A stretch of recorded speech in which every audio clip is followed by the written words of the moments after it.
This is the thing about reviews, you don't really know unless you've been using it for months and months. Of course, and I haven't been using it as my main phone. I haven't put my SIM card into it. I've just been dicking about with it at my desk at home. So I can't say I've stress tested it. That was thorough, wasn't it? Yeah. I bet you're really pleased you sent me that review unit, 1+6. But the long and short of it is, dicking about with that.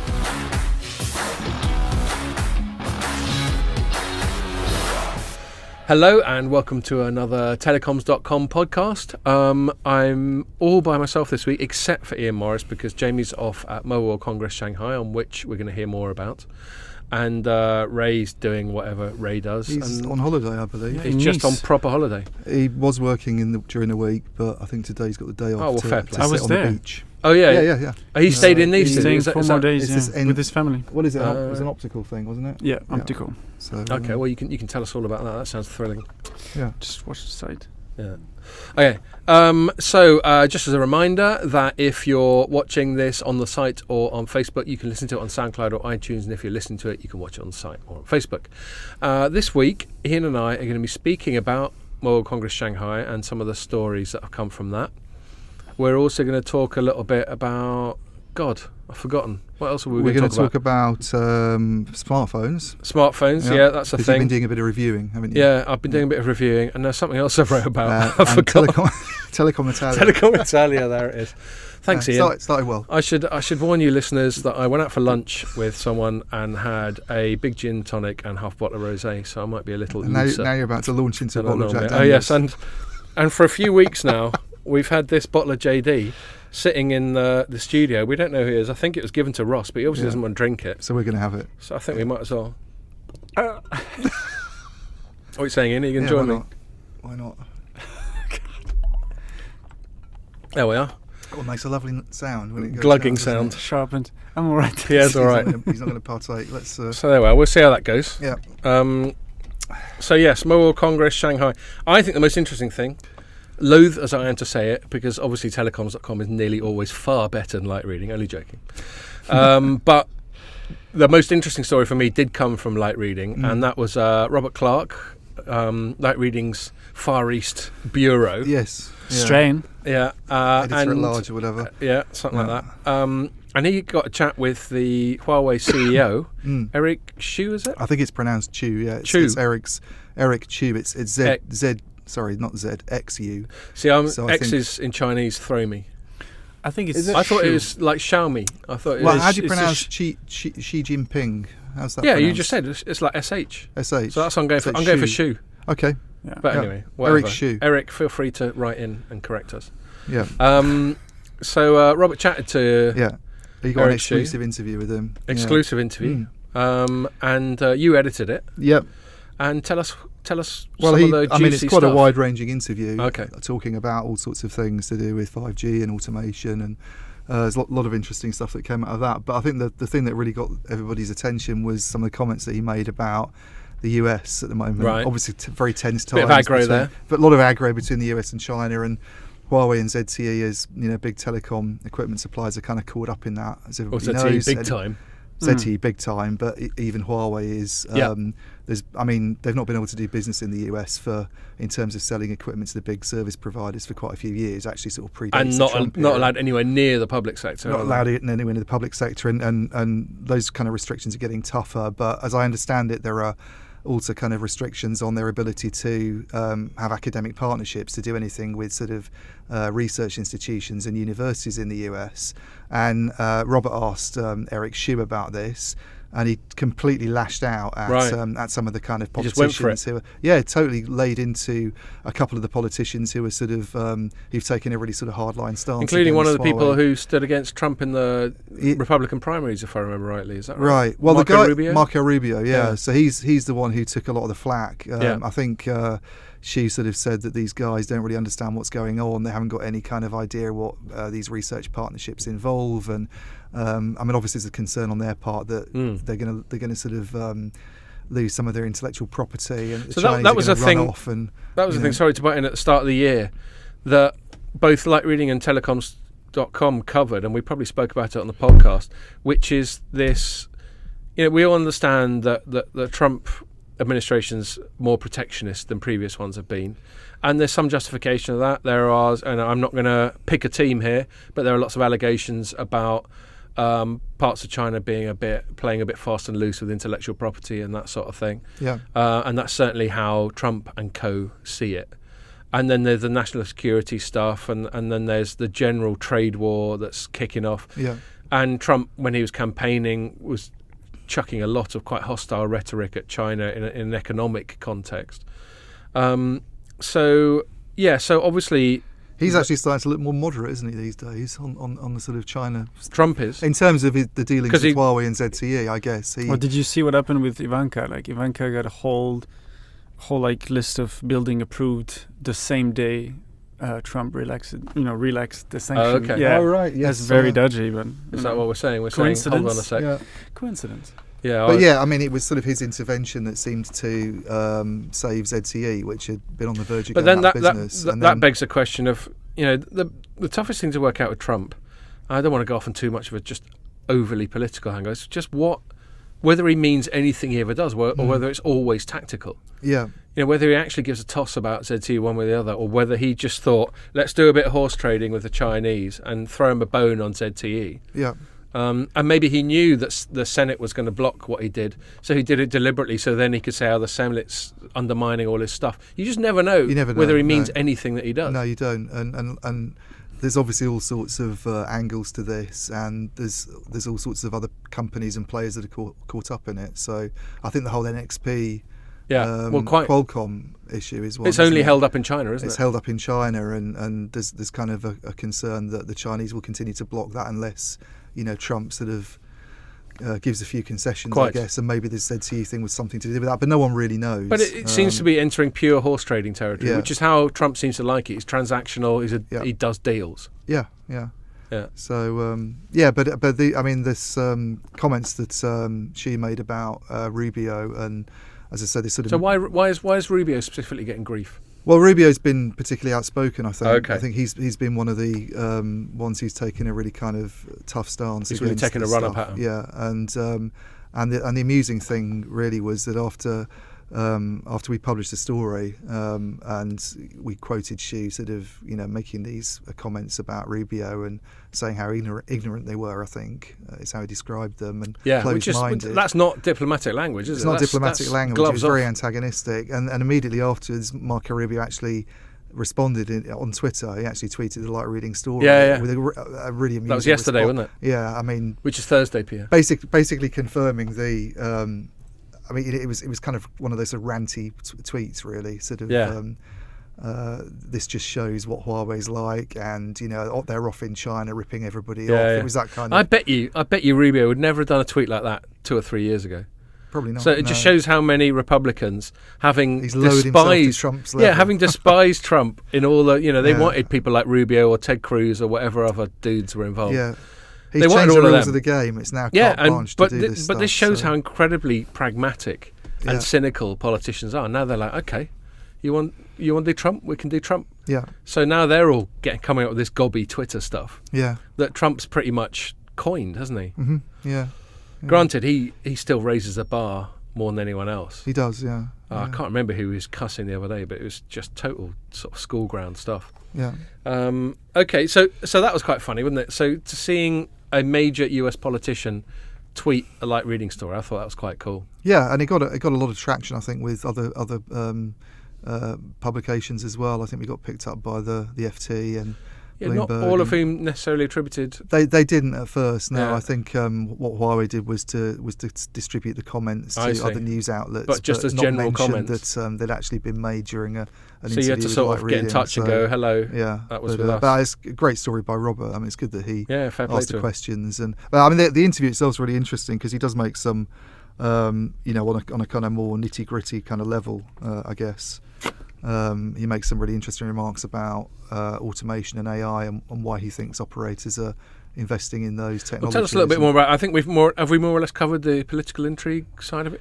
Yeah, I retweeted it's a tit it. for tat, isn't it? Really, it's kind of it's one of those stories that I don't know what it would ultimately show. I suppose it shows there's still, there's still a lot of kind of barriers there, isn't there, in terms of trying to get these parties sitting around a table, I guess, and finding some Yeah. way around the impasse. But Well, I think what it says to me, so we were talking about Rubio adapting to the Trump sort of Twitter rant yeah, strategy, but perhaps it says something about how that affects everyone else. Like maybe the Huawei CEO wouldn't have been that direct a few years ago either. yeah, Maybe Trump is infecting, and actually I don't necessarily disapprove because I'm reasonably unfiltered myself. yeah, Maybe he's infected everyone with this shoot from the hip. Oh, things have escalated for sure. Yeah, Yeah. just talk approach. yeah, Which in some ways, when you consider, again, I don't want to get too far into US politics, especially not being American myself, but I think one of the reasons I've read about that Hillary Clinton didn't win is she seemed a bit too produced, a bit too scripted, a bit lacking in sort of normal sort of human qualities. yeah. And this is the flip side. You're going to get people shooting from the hip, talking crap. I think the good thing about it, though, like, to get to on that point, is that we know immediately what the argument is about. There's no kind of trying to hide the. There's no sort of there's an issue with Huawei doing research partnerships in the States, and Huawei kind of responding and saying, well, we don't think there is. I mean, these guys have actually, in pretty plain terms, said. Rubio's convinced that there's some kind of rip-off happening if it allows Huawei to come and sort of form partnerships with US universities, and Huawei's clearly saying no, it isn't, because this is how it works. Yeah. He's actually described how these And actually, partnership you've works. got to So give Huawei a bit of sympathy on that, because that looking at 5G, we've all written about 5G to death and all these partnerships and all this, that, and the other. And the standardization thing took another step a few weeks ago. Yeah, And all that. And this clearly is actually quite an admirably collaborative sort of thing. yeah, It takes a hell of a lot of people, many of whom direct competitors, to all throw that to the side and work towards a common good. It's actually quite a spookily socialist sort of thing, really, yeah. when you think about it. That's what they should do with NFV. Right. Well, I think they're sort of trying, but they haven't quite nailed it with NFV. But, there's lots of groups, and then there's all these orchestration sort of collaborations and all that sort of thing. They just haven't quite managed it. But, it's good that you bring it up here, because with NFV they haven't managed it, and this serves to illustrate what a good job they've done with radio standards, because actually for various generations they've more or less got their ducks in a row, haven't they? Maybe it's Yeah. easier to do, that's why. Although US politicians don't seem to understand that, do they? Well, that's the point, There yeah. does seem to be this concern that, if they allow ZTE and Huawei to operate in the in the US market, they're somehow going to run off with 5G secrets, and that's going to help China take some big lead. And Which is completely consistent with this protectionist sort of philosophy, isn't it? it is. I mean, with I suppose the other concern is on artificial intelligence, isn't it? That there's a worry that Chinese companies are sort of poised to, or even taking a lead in that area, and it could be the companies that are behind artificial intelligence technologies that get used in the future, I guess, are going to be all powerful potentially if those technologies are used in all kinds of services and products. Yeah, they're going to be the future Googles and Amazons of the world, aren't they? So if it's Baidu and so that becomes this sort of socio-politically strategic thing, like a space race or something like that, where you've got to be ahead of the game. Yeah, and that seems to be one concern, is that that the Chinese companies aren't playing fair, that they're that there's been this sort of intellectual property issue which dates back years. I know it does, and it's now come to a head. Well, certainly Trump. You speak off the record to any of Huawei's competitors, and they'll brief you. Yeah. About how much tech they might have ripped off 10 or 20 years ago. Yeah. I'm not going to name any names. Historically, I think that's how the perception is, that those two players, ZTE and Huawei, very much kind of got themselves going by at least reverse engineering, reverse engineering kind of tactics. And I don't think it's very fair these days to suggest that they're not innovative companies in themselves. The copycat thing has been true across all industries in China, though. The what? It has, yeah. Like car manufacturing, you would find a copy of a BMW X5 and all that stuff. Yeah, it's not confined to telecom. They call it sharing. It's the culture. It's like why can't we just share everything? Why does it have to be? Well, that's a fascinating point culture-wise, because it could just be that the whole don't see it thing as anything wrong. There's a really interesting article in The Economist today, actually, about the education system in China, right, and the exam they have to do to be able to get into universities.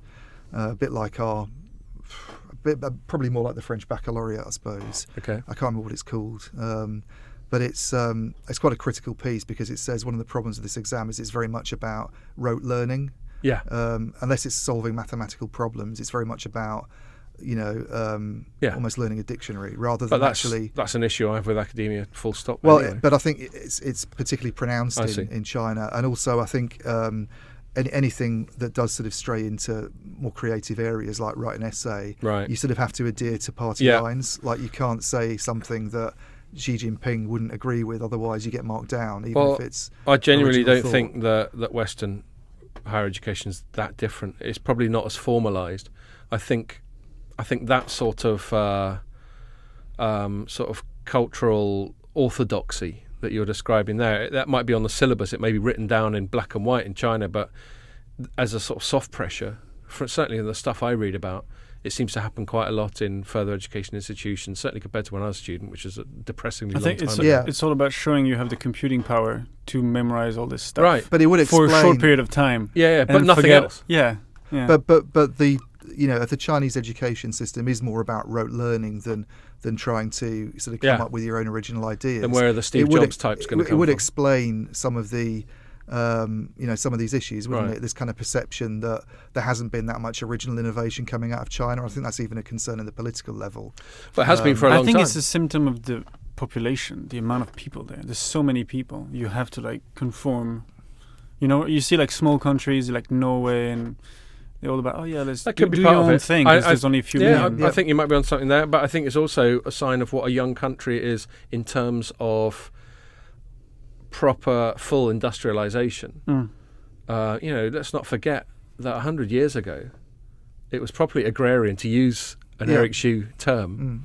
Didn't he use agrarian as said that, some diss about Rubio? Well, yeah, I think he said that Rubio and the other senator whose name I can't remember, he sort of said something like their bodies are in the information age, but their minds are still in the agrarian there we age, go. something like that. So he would know, because it's only about 100 years ago that China was, or a lot of China, was very much still sort of like subsistence farming and that sort of thing. And even when with the Cultural Revolution, there were obviously all sorts of horrors that happened there under the sort of Maoist time. So the China we know now is very young. 80s, was it? Maybe kicked off in the 80s? Yeah. So that's 30 years or so. So, maybe that's part of it. They're still kind of playing catch up in their education. I think they also feel like it's their time. Yeah. The pollution thing is an example of that. They were like, the US polluted in the 50s. They say, now we can't pollute anymore. And China's like, oh, no, hold on. That's our turn now. Now we are going to pollute. We're going to produce a lot of stuff. Yeah. And so they see it like, you guys were first, so now you're closing the door, No, and I think that's a perfectly reasonable argument. And a lot of these, while no one wants the planet to get screwed up, to put all the burden on countries that are more dependent on, for example, coal. This is a massive tangent. I will bring it back. Example on coal, which is more polluting, whereas those who have more advanced technologies like nuclear or sustainable or whatever, yes, it does punish them. But you were going to tell me some other stuff apart from this or more political stuff, which I think we can agree is far from clear cut. Yeah. What are some of the other stuff that's been coming out of there? Out of Shanghai this week.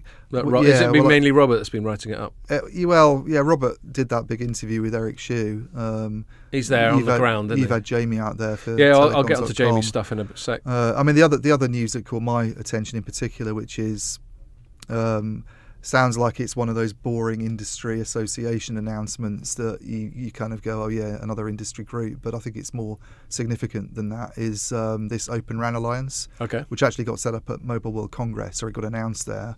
But they weren't formed at the time. They're actually two other groups coming together. One's called the XRAN Forum. And RAN is Radio Access Network. RAN is Radio Access Network. So it's basically the actual wireless bit. Yeah, it's the wireless bit, and what they're trying to do is there's an issue as far as some operators are concerned with the radio access network, in that it's not really as open as it should be. A lot of the interfaces that are used in the radio access network prevent you from mixing and matching they're vendors, proprietary, I guess. Yeah. So the radio access network is, it's open in the sense that you can interlink to any handset, for example, and you can use any underlying transport network. Once it's actually left the antenna. Once you actually go into that bit of it, the radio access network itself, you have these various constraints which are to do with the interfaces that are used, and that's kind of, I guess it's a sign of lock-in, vendor lock-in, preventing operators from using anybody apart from Ericsson. If they buy Ericsson's baseband gear, then they exactly, they which is a thing from the Ericsson. past that you know we're sort of trying to get past, but you can see why the vendors would not be wholly embrace that. So the Open RAN, this Open RAN group, which has been set up, is basically trying to find alternatives to some of these interfaces, and trying to create a more open radio access network so that they can break that lock-in, spur competition. They think it's going to, I mean, some of the companies like Deutsche Telekom say it would have a massive impact on costs of building out 5G networks, which is crucial if they're going to get these networks built quickly in European markets. It could eventually lead to the emergence of like a white box radio market. So you basically buy your radios off the shelf, to go with an Ericsson baseband system, and there's just a lot more kind of competition. Which is perfect for operators, but you can see why it's worrying for vendors, because then they must worry about commoditization, a race to the bottom, and all that sort of thing. Yeah, so there's obvious challenges there to vendors. Although interesting, Nokia is actually a member of the X-RAN forum, which is one of the. So the O-RAN Alliance is actually two groups coming together. One's called the X-RAN Forum, which is kind of a Western, lots of Western operators in that, and the other one's the C-RAN Alliance, which is a kind of China mobile association. The O-RAN Alliance is basically combining X and CMXO, that's sort of in the middle. It's just open RAN. Okay, but it's now got. I think they added another 7 members in Shanghai this week, and they're massive companies. You're talking about Telefonica, Telstra, people don't want to, AT&Ts, even if they find it a bit antagonistic, they don't want to be on the outside. They at least want to know what's going on, don't they? Well, the trouble is the vendors can't ignore this anymore. Yeah. You've got the biggest operators from around the world in one association, no fragmentation, all saying this is what we want, this is how we want networks to be built. It's not as though the vendors can say, well, we're going to carry on doing things the old way. It's just there's too much pressure now, I think, to ignore a group like that. And I was speaking to Gabriel Brown, the head of reading analyst, about this, and he was basically saying that he expects Ericsson, which has been, the perception is that Ericsson sort of, not very open, quite likes the way things are. Are they perceived as the most bought into vendor? Well, I don't know if more so than Huawei, I don't know, but I think Nokia is actually already in the X-RAN forum, which kind of by default makes them a member of the O-RAN Alliance, and I think they're seen to be a little bit more adventurous in that regard. Okay. Ericsson's not really had much to say about it, but Gabriel thinks that they're probably going to join, in the not too distant future.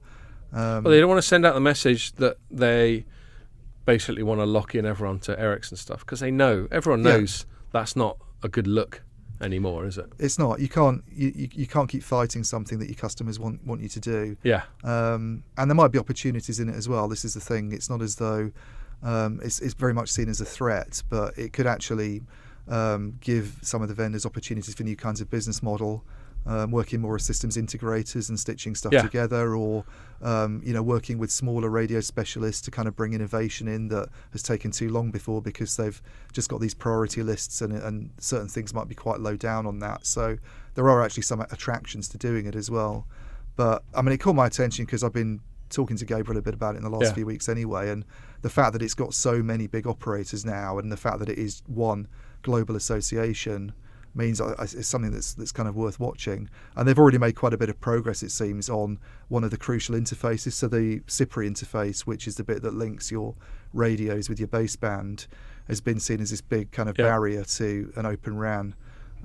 It's kind of semi-proprietary. The X-RAN forum has been working on a specification that could be used as an alternative to that. So who knows? In years ahead, maybe that's something that the 3GPP as an illustration, starts to back. You look at something like micro USB, which all Android phones, except the more recent ones, on which I'll talk about in a bit, use as their interface for charging and for data transfer. I can remember a time where everyone had proprietary interfaces for their phone. You'd have to have a Sony one or a Nokia one. You'd even get these weird little connectors that had about Umbrellas. 10 branches coming off them. And so that seems to me a sort of good illustration of why having an open, unified interface just helps everyone. No one would go back to those. Is this a segue you're doing? A little bit. No, I'm not moving on to that next thing yet, although I will. It's a delayed segue. Right. Yeah, I mean, openness doesn't necessarily mean that everybody's going to run off and start using different radios with their Ericsson baseband gear anyway. It puts pressure on Ericsson to show that its radios are the best, but it still has an advantage there as the supplier of the baseband equipment. Yeah, quite. Operators are concerned about working with too many equipment suppliers. It creates a bit of confusion. You've got and you can't force people to spend money with you. So it's not necessarily as big a threat as I think it's perceived to be. It's but you can see how within companies, where people have got their little fiefdoms, they've got little silos. They've got. I've spent 20 years building up my career as the person who's really good at this, and now someone's suggesting that stuff becomes marginalised in favour of openness. You can see how they get resistance, but that's where leadership from the top comes. That's where the CEOs just got to go tough shit. Yeah, this is where we're going. If you don't like it, see you later. I mean, that's where the doubts come in, I guess, because Ericsson doesn't seem in many ways like the most adventurous, sort of outgoing type of company. And I'm sure from my trip over there, they would want to. The current CEO doesn't seem like that kind of person at all. Right. He's very much as a wonkish figure, isn't he? He's right. there to. Well, I don't know. Good. Ericsson, we listen to this. They'll be on the phone to you. They'll be like, "Ian, you couldn't be more wrong." Well, I don't think anybody's saying that Boy Ekhelm or however you pronounce. I'm not sticking up. It's not my job to stick up for him. I'm just is, telling you what is I reckon kind Ericsson of, would think if they heard you. Young, daring, sort of. I mean, he's very much brought in to try and knock that business into shape and get it back to profitability. He wasn't brought in to try and shake the boat too much. Well, do you know what? I was listening to a podcast the other day. I think it was a Rogan podcast, Pierre. I know you and I are both fans. And they were talking about two different types of president you can get. You could get a bean counter type who's like efficient and manages the stuff behind the scenes. Yeah. Or you can get a figurehead type Yeah. who gives good sound bites and you want him turning up at state events. And they're often mutually exclusive. People are normally one or the other. Whereas actually what you want is both. And they you don't have to be, but they tend to be. Yeah. And Americans tend to vote in more the figurehead type. Someone like Trump or JFK or Obama. Or Reagan, or Clinton. Most of these people are quite sort of charismatic people pleaser types.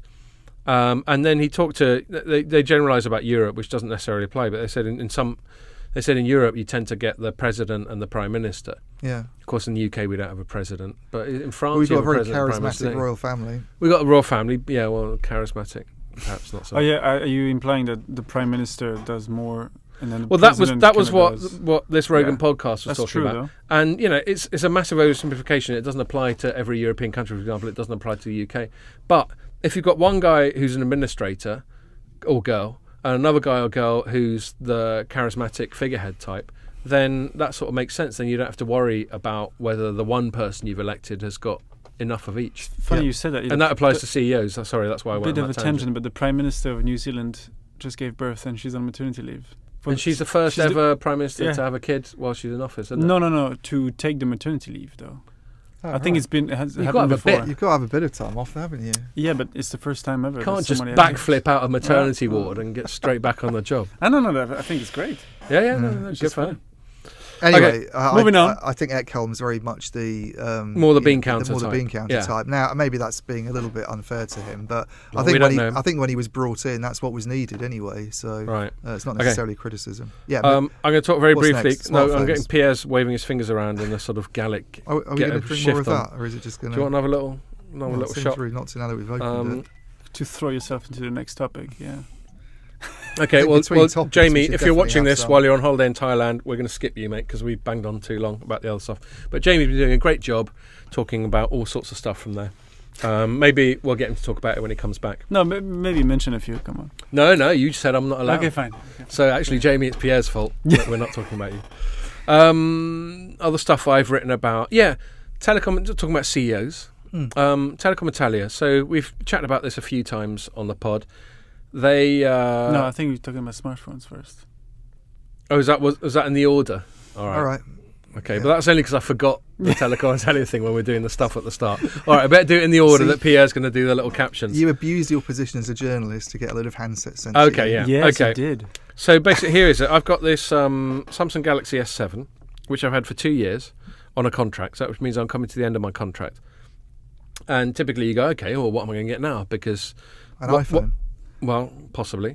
Because what they do is they keep you on the pricey contract by dangling a new free handset.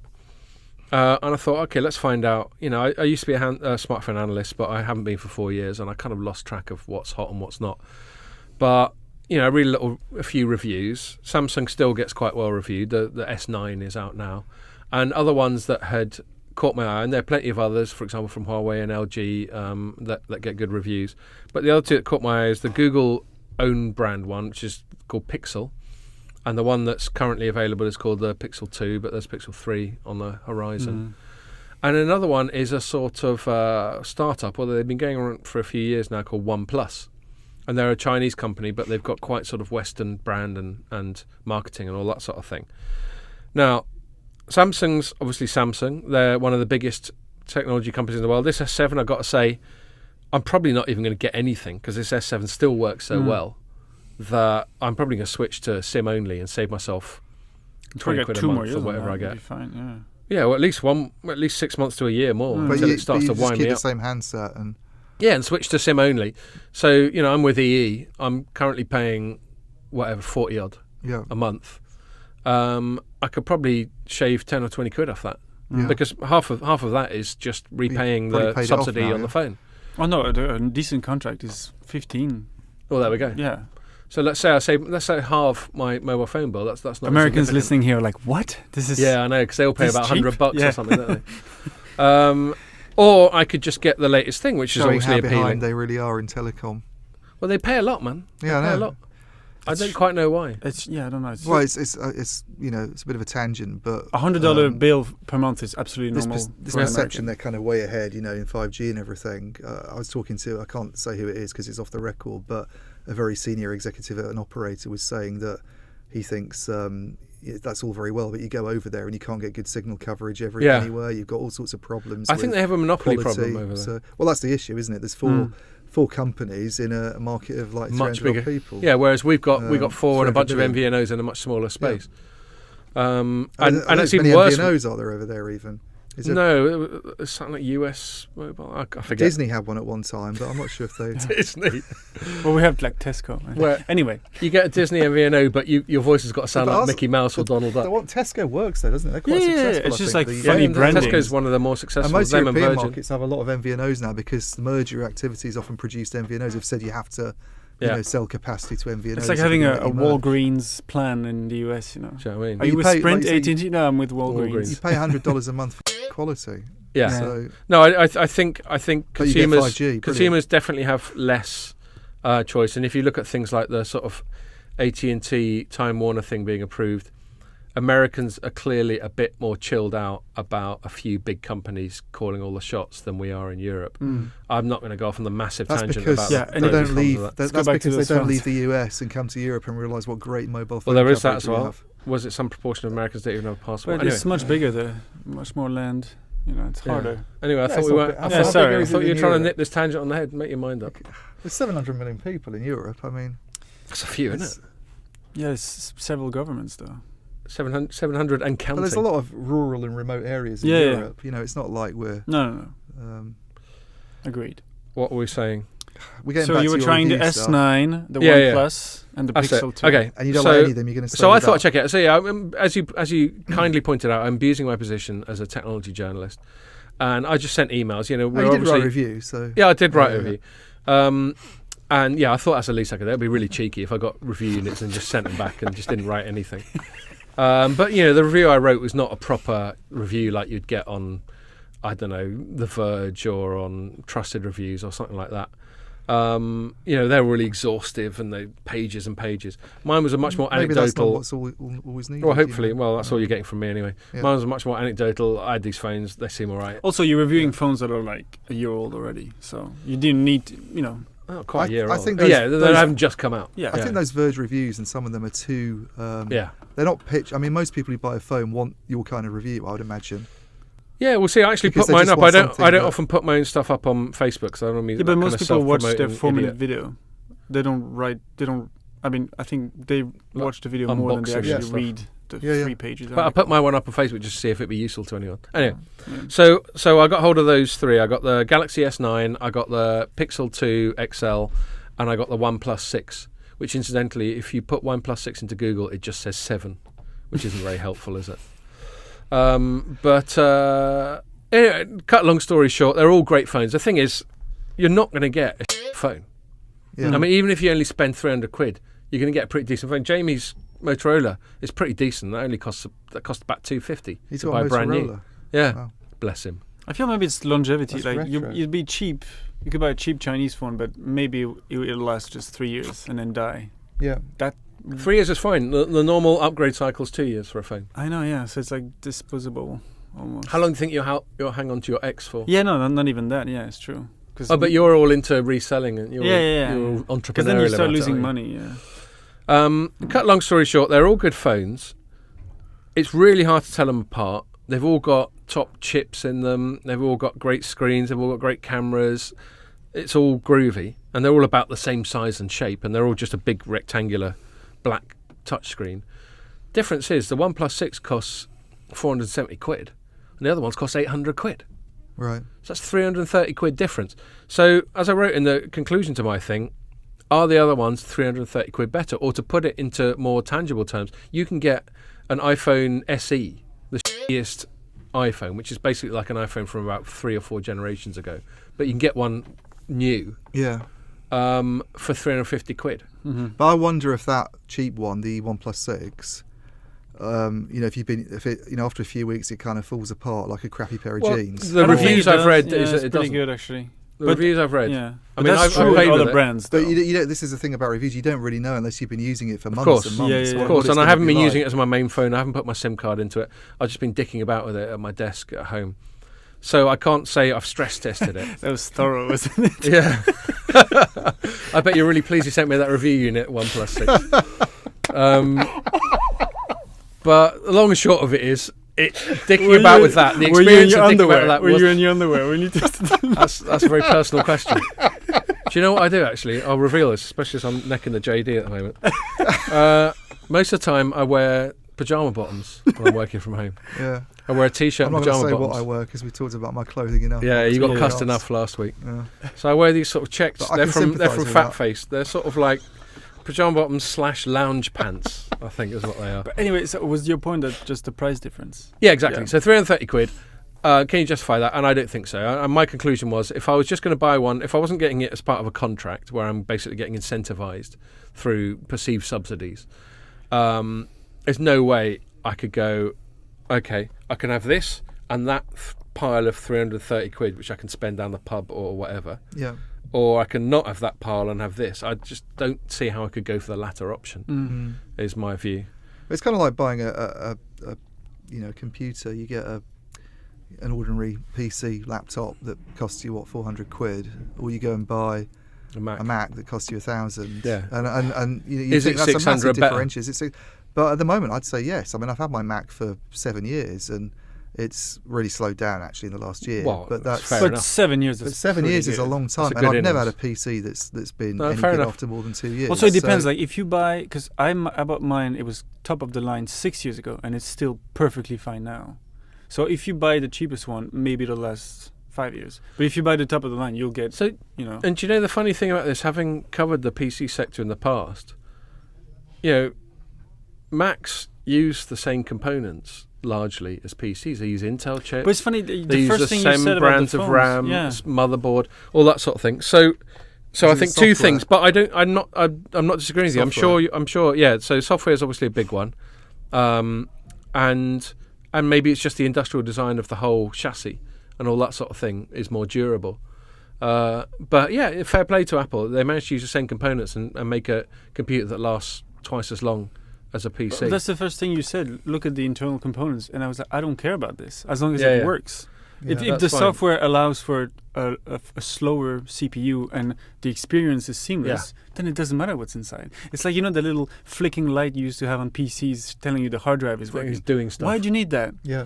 If it's I if know it if works, it's doing stuff because yeah, it's working. But that doesn't exist anymore. That that's something that stopped in like 2005 maybe. No, my desktop still If it has a works, little the reassuring desktops LED on it, do, yeah. which is great because it still flashes when the f***ing thing's not working. So that kind of defeats the object of it.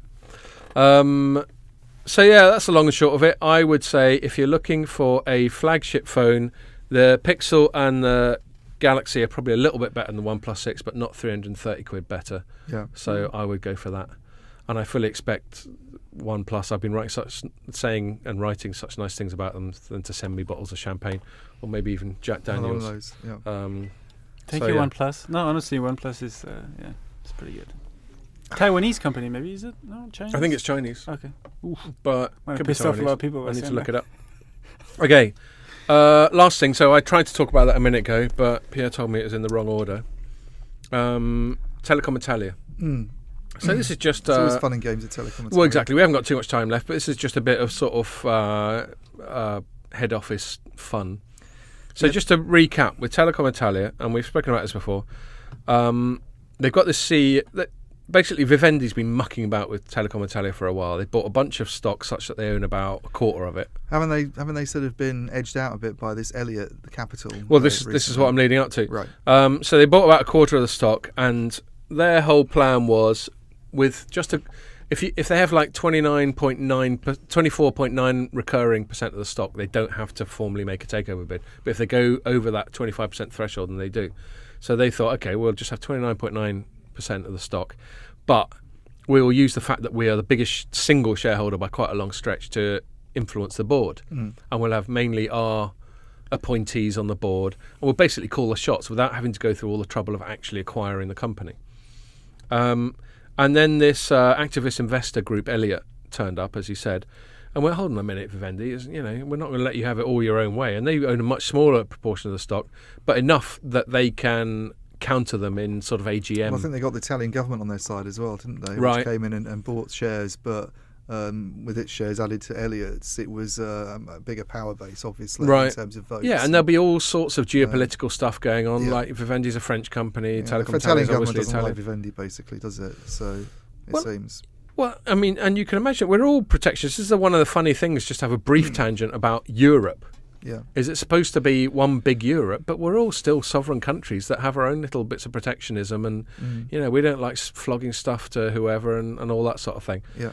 And it's understandable that a national champion like Telecom Italia, the government might feel a little bit twitchy about it being basically run without them even bothering to buy it by a French conglomerate. Yeah.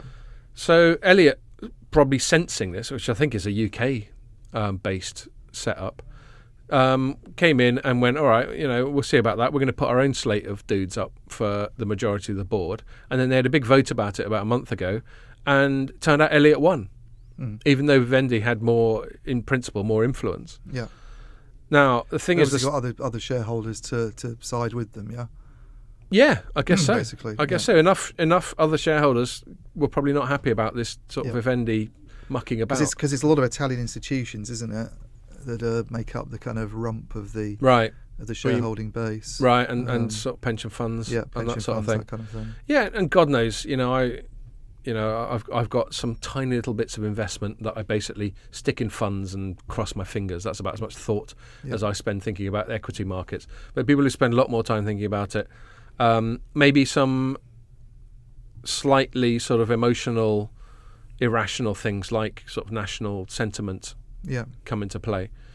So the funny thing leading up to the story I wrote is the guy who's the CEO of Vivendi, who seems to be a top guy called Amos Genish, was pretty much put there by Vivendi. Yeah, so he's the CEO of Telecom Italia, not Vivendi, sorry. But he used to be chief operating officer of Vivendi. Yeah, he's very much a Vivendi guy. Something like that, yeah. So he's been put there, and he's come up with... Their chairman's Vivendi background as well, isn't he? This Arnold... Yeah, well, no, he's like the head of Vivendi. He is the head of Vivendi. Yeah. And he's got this wonderfully aristocratic... Pierre, a name like de Puyfontaine. One is D, de something. Puyfontaine. That's pretty noble. Yeah, exactly. So he's a French toff. And so they got him in charge. They got this guy, Amos Genish, who, to be fair, is Israeli, I think, but a Vivendi guy. And yet Elliott now constitutes the majority of the non-executive board. But they said, as soon as they got him in, they said, no, we want Genish to hang around because he's a good lad. He knows what's going on. He's got a great plan. We're all behind him.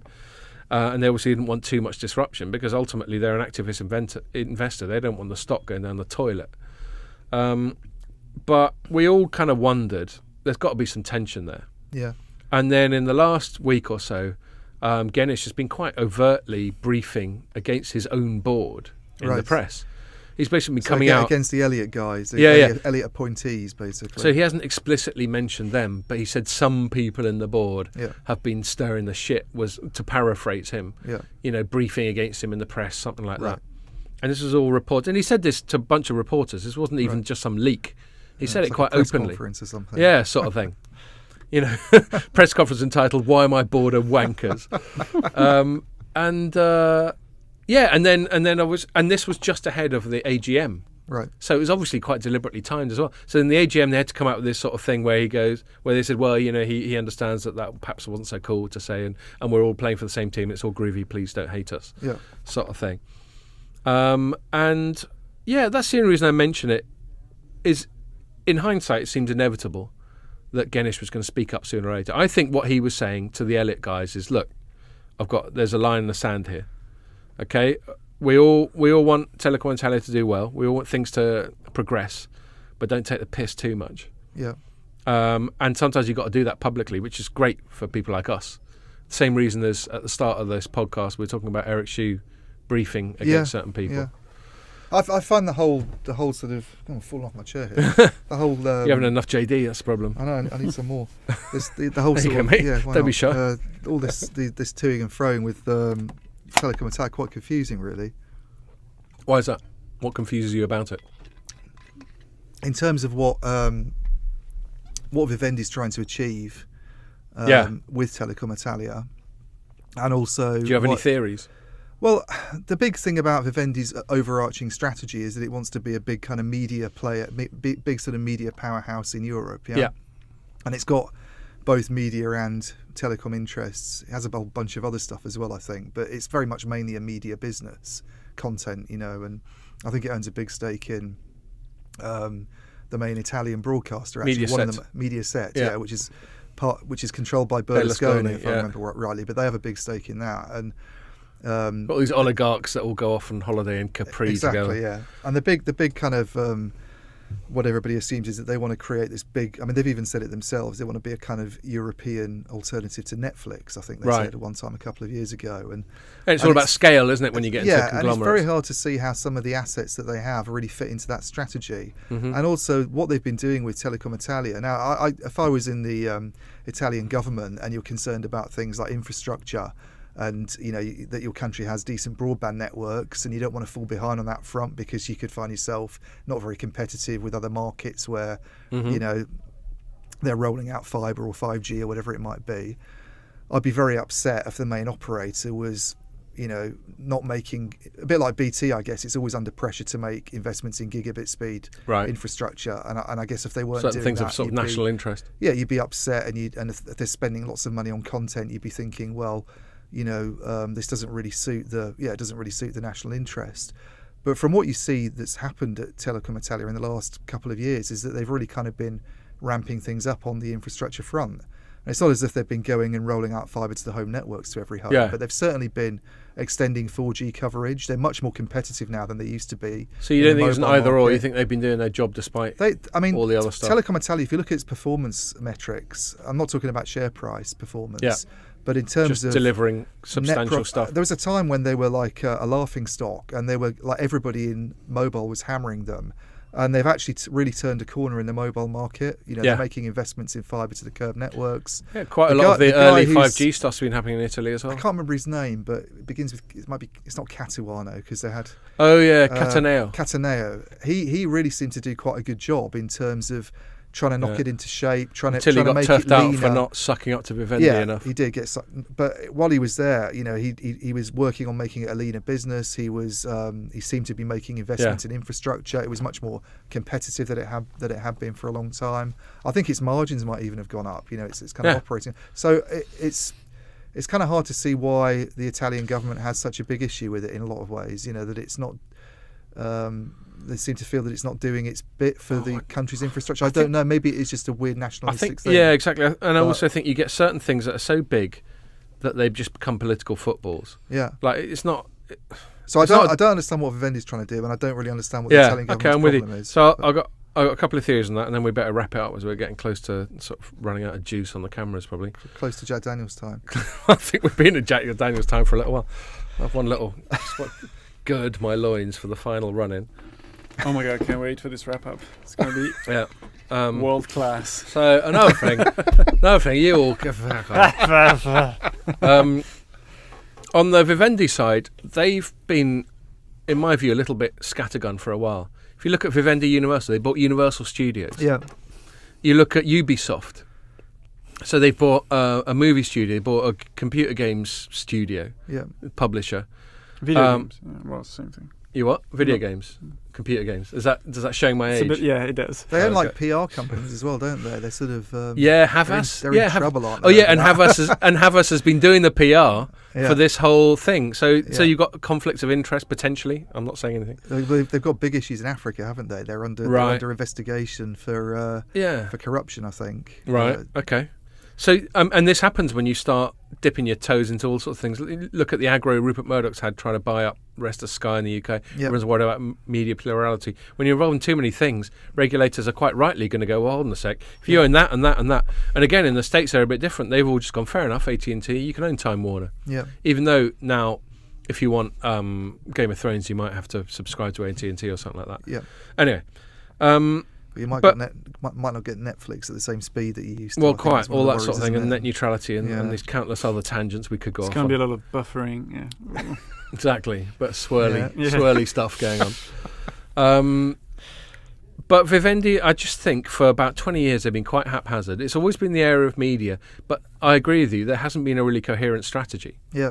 And I'm not sure why. We'd obviously have to speak to Mr. Vivendi. What's the name of the guy who's in charge? Anyone remember? It's Vincent Bolloré, isn't it? There we go. Or Vincent Bolloré. Because there's a few big conglomerates in France. I get confused. Yeah. There's Vivendi, there's... Well, Bolloré is the main shareholder in Vivendi. Right. And Vincent Bolloré, I think, is the CEO of, or was. I think he might have taken a step back, and his son's now come in and taken over. As you do, you hand over to your son. They like a big dynastic conglomerate. So are you in saying France, like they're sitting on a gold mine and they're just Well, not no, really using it?